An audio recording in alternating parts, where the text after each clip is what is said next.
You feel the sweat and you feel the dirt. I mean, even in Manhattan, too. I mean, you do feel the grit downtown. You feel the difference between downtown and uptown. You get that so well with your wording and your images. When you first started writing, you had an idea that came to you, and actually In the Hands came out.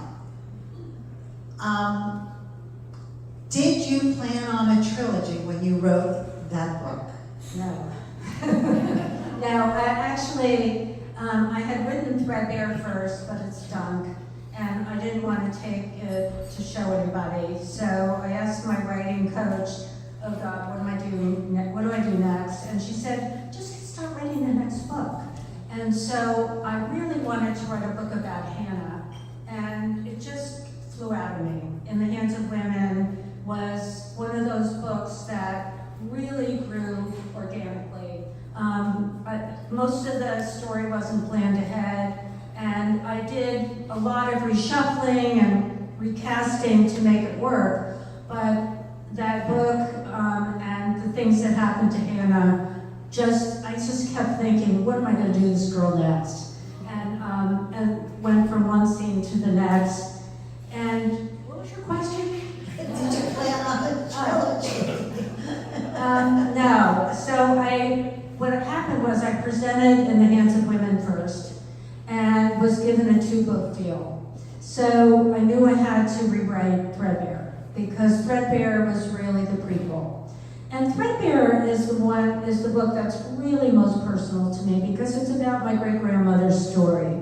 And most of that is fictional, but it's really an ode to her and to women who died of cancer before the 1900s. And what they must have gone through, especially dying young and having their names forgotten, like Tilly's name. And I had to really dig around to find her name in Ancestry.